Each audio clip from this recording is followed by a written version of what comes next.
Magandang araw po sa inyo mga Kapinoy. Sir Obit po ito, physical therapist. Ang topic po natin ngayon mga Kapinoy ay paano ba maiwasan at paano labanan ang stress na nangyayari sa katawan natin. Ano po bang klaseng stress yung dapat iwasan? May dalawa pong klaseng stress kasi, yung good stress at bad stress. Pasimplihin ko na lang yung paliwanag ko dyan. Example ko po ng good stress mga Kapinoy ay kunyari bago yung trabaho nyo. O yan, excited kayo, may bago kayong opisina, bagong mga kaopisina, at may bago rin kayong boss. Yan, excited kayo niyan. Tapos minsan nanaginip na kayo, uy, sana maglunes na para makapasok na ako sa bagong trabaho. Ayan po mga Kapinoy, good stress po yon. Isa pang example po ng good stress ay yung kunyari meron na kayong travel plans, meron na kayong plane ticket at pupunta na kayo sa Japan o kaya pupunta ng Canada o kaya pupunta na dito sa US. Ayun po mga Kapinoy. Excited kayo syempre sa interview pa lang sa embassy, hindi na kayo makatulog, excited na kayo mga Kapinoy. Ngayon naman mga Kapinoy, yung mga bad stress naman po ang talakayin natin. Ito po yung bad stress na chronic na tinatawag, chronic stress kasi paulit-ulit na nangyayari at masyado nang tumataas yung stress level nyo. Kunyari, hindi nyo na nagugustuhan yung interpersonal relationship nyo sa asawa nyo, na lagi kayong minumura, lagi kayong binabato ng kaldero, o kaya naman kung may boyfriend kayo, kung may girlfriend kayo, lagi na lang kayong nag-aaway dahil sa selos, araw-araw na lang nag-aaway. Yan po, chronic stress po yan at bad stress. Isa pa pong example ng bad stress ay yung kung hindi nyo na nagugustuhan yung trabaho nyo sa araw-araw kasi masyado pong mapolitika yung trabaho nyo. Imbis na kayo yung napopromote kasi mas qualified kayo, yung katrabaho nyo nakadikit ng boss nyo ngayon yung napopromote. Yun, napaka-stressful po nun mga Kapinoy. Kaya ang gawin nyo siguro, lumipat na lang kayo ng kumpanya para mabawasan yung stress nyo. Pero wag nyo sundin yung payo ko tungkol dyan. Bahala na po kayo kung anong gusto nyo. Ngayon po mga Kapinoy, pag tumaas po yung stress level sa katawan natin, ang mangyayari po ay tataas din po yung hormone na cortisol sa katawan natin. Ang cortisol po yan po yung tinatawag na stress hormone. Una-una po, bago po yan, ano po ba yung hormone? Ang hormone po, ito po yung mga chemical messenger na sumasama po sa pagdaloy ng dugo, sumasama sa dugo natin para isend yung message sa ating skin, sa tissues, at saka sa organs ng katawan natin para diktahan kung ano ang gagawin ng katawan natin. Ang hormones po, sa madaling salita, mga diktador po yan, ang hormones. Isang uri ng hormones po yung cortisol na tinatawag na stress hormone. Ito po yung pinoproduce ng adrenal glands. Ang adrenal glands po, ito po yung nasa ibabaw ng ating mga kidneys. Sa bandang likod kasi ang kidneys. Yan, parang diamond shape po siya na glands na siya yung nagpo-produce ng hormone na cortisol na stress hormone. Ngayon po, ano po ba ang epekto kapag masyadong mataas yung cortisol? Ang mangyayari po niyan ay magkakaroon po kayo ng extra fat sa katawan. Isa pong sign niyan na mataas ang cortisol. Lumalaki yung tiyan, nagkakaroon ng extra fat sa mukha, minsan nagkakaroon ng extra fat in between the shoulder blades. So parang bumibilog, nagiging rounded shoulders na tayo. Kumakapal yung likod. Yun, maraming mga fats kasing na de-deposit dyan. Tapos, lumiliit naman yung mga braso natin. Kasi nakakapanghina po yan ng mga braso sa upper extremity, saka sa mga hita. Yan, pag masyadong mataas po yung cortisol. Isa pang epekto ng mataas na cortisol ay tumataas din po yung blood sugar na pwedeng mauwi sa diabetes. Isa pa pong pwedeng mangyari, pwedeng tumaas yung presyon, o nagkakaroon tayo ng high blood pressure. Kung sa mga babae naman po, ang mataas ang cortisol, ito na nakita ko na sa ibang babae ito, nagkakaroon ng buhok dito sa may bandang muka, sa may pisngi. Yung patilya, yan, nagkakapatilya yung babae, minsan may bigote.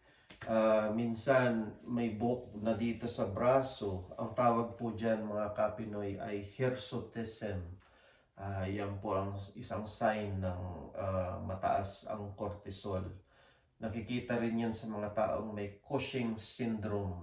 Ayan, i-google nyo na lang yung Cushing syndrome. Isa pa pong epekto ng mataas na cortisol mga kapinoy, dahil sa sobrang stress, humihina rin po ang buto ng taong mataas ang cortisol, nauuwi sa osteoporosis at madaling mabali yung buto natin. Lalo na kapag natumba kayo, madaling mabali yung buto nyo. Ngayon po, sa larangan po ng physical therapy, may maituturo po ako sa inyong mga technique, lalo na sa breathing techniques. Kasi po yung paghinga natin, na-influence niya po yung pagtibok ng puso natin. Sa pamamagitan po yan ng SA node sa ating heart. Ito po yung SA node, tinatawag na sinoatrial node. Nasa may bukana lang po ito ng superior vena cava, yung malaking ugat na nagbabalik ng unoxygenated blood papunta sa right side ng heart natin. Yan, nandyan po yan sa may bukana lang ng pasok ng superior vena cava, nandyan na yung sinoatrial node. Ito po yung nagde-deliver ng kuryente o nagdidikta ng pagtibok ng puso natin. Ito po yung tinatawag na natural pacemaker, SA node, sinoatrial node. Ang normal po na response ng katawan natin kapag tayo ay huminga ng todo, kunyari, labo-labo yung paghinga, ang mangyayari, tataas yung heart rate natin. Ngayon naman, pag matagal naman yung pag-exhale natin o yung paglabas ng hangin, ang mangyayari po niyan, babagal naman yung heart rate natin. Yan po ang normal na response ng katawan. Ngayon, kaya ko kayo tuturuan ng breathing techniques na to. Dalawang klase po ito na makakatulong po sa pagpaparelax ng katawan natin. Ibig sabihin, mapapabagal po nito yung pagtibok ng puso, pero magiging mas effective yung pagtibok ng puso niya kasi mas stimulate yung parasympathetic nervous system ng katawan natin. I-google niyo na lang po mga kapinoy kasi mahabang paliwanagan po yan, parasympathetic nervous system. Ngayon po mga kapinoy, ang unang technique ko pong ituturo sa inyo yung tinatawag natin na cyclic breathing. Ang spelling po niyan, C-Y-C-L-I-C. Parang cyclic, pero ang pronunciation is cyclic breathing. Ngayon po, paano po gagawin yung cyclic breathing? I-demonstrate ko po sa inyo. Hihinga kayo naka-relax kayo, nakaupo, hihinga ng malalim. Tapos, mag-extra hinga pa kayo ng malalim sa dulo. Ngayon, mag-exhale kayo through your mouth. ng 10 segundo.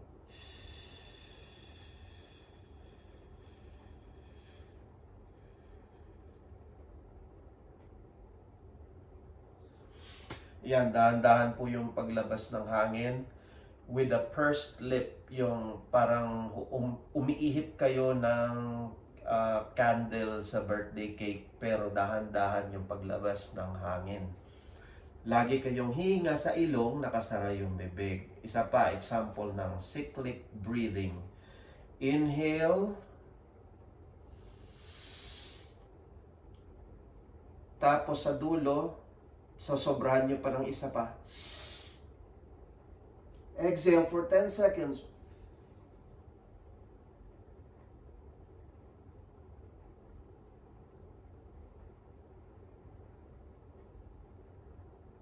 Yan.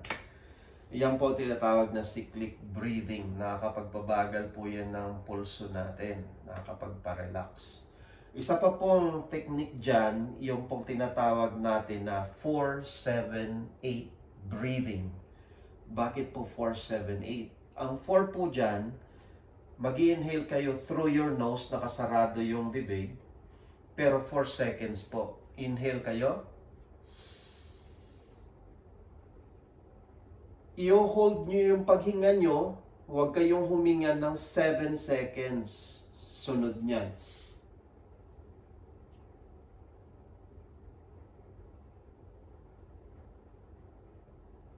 Tapos mag-exhale kayo ng 8 seconds through your mouth with a pursed lip. 8 seconds.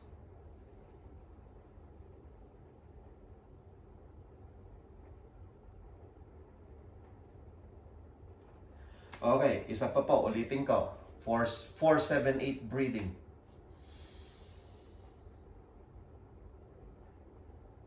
Hold.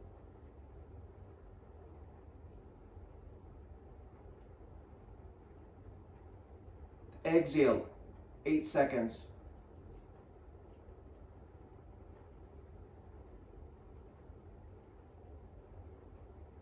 Yan, mga Kapinoy.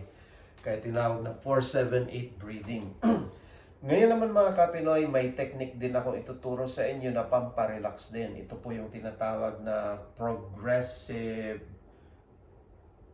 relaxation technique.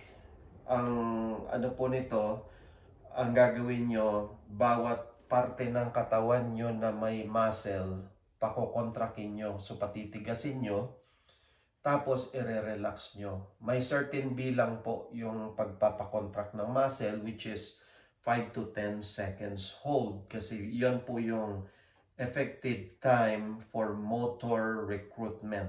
Kaya 5 to 10 seconds hold. Ngayon po, unahin natin yung mga toes natin. Hindi nyo makita kasi nakasapatos ako. Pero ang gagawin nyo, kung ito yung mga toes ng paa nyo, para kayong igagrab nyo siya sa sahig, para may pupulutin siya sa sahig. Gaganon nyo. So, patitigasin ko na ang toes ko. 5 to 10 seconds. 1, 2, 3, 4, 5. Gawin ko lang 5, tapos relax. Isusunod ko naman ngayon yung calf muscles, yung sa likuran ng legs.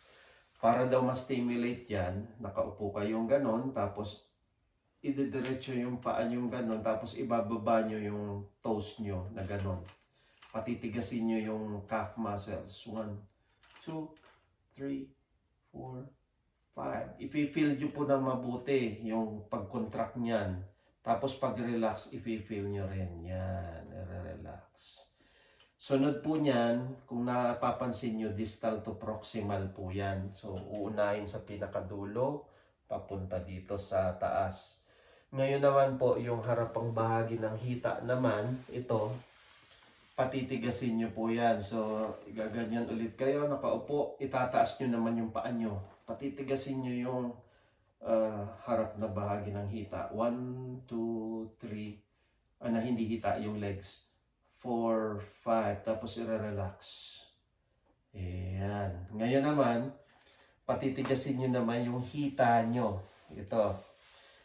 Patigasin nyo lang, nakaupo kayo, tapos i-contract nyo.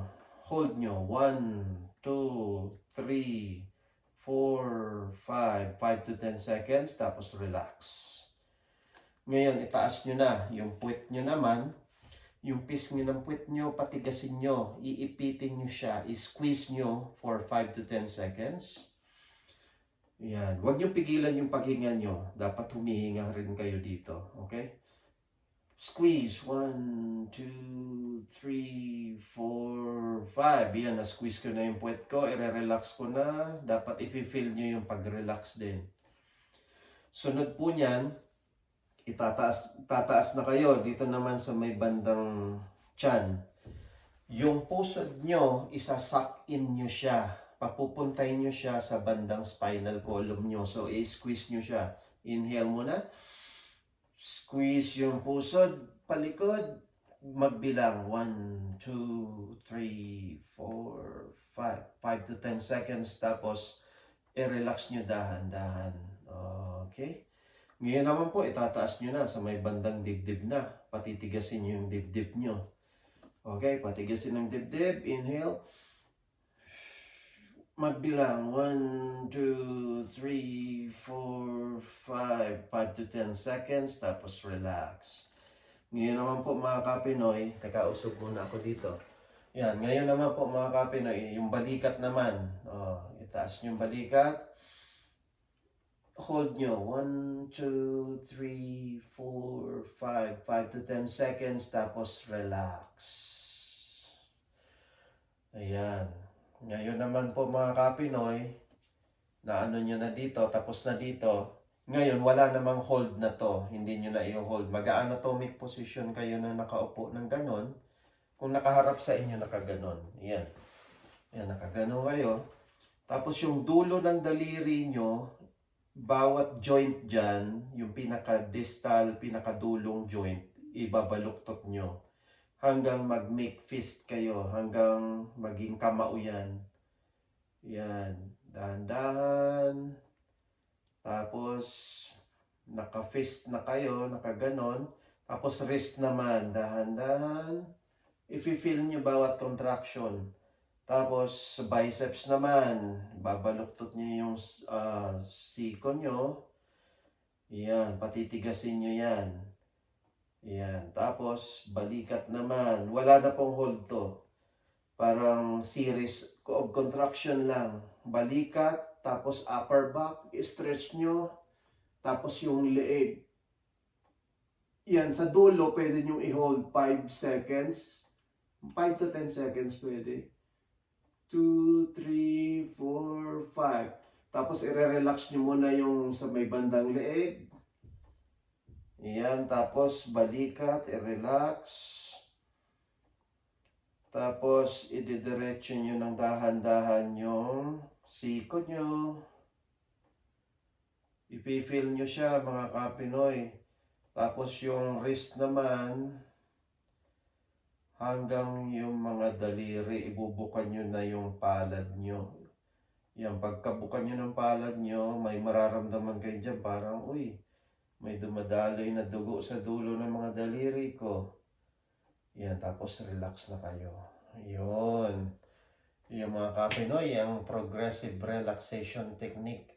Pwede nyo pong gawin yan na isang beses, bawat muscle groups, tapos pahinga kayo. Pwede nyo gawin to araw-araw. Pati na rin po yung mga breathing techniques na tinuro ko, yung tinatawag natin na cyclic breathing, saka yung 4-7-8 breathing. Okay? Sana po may napulot kayo sa akin ngayong araw, mga kapinoy. Sa ulitin po ulit, mga kapinoy. Salamat po sa oras nyo. Bye!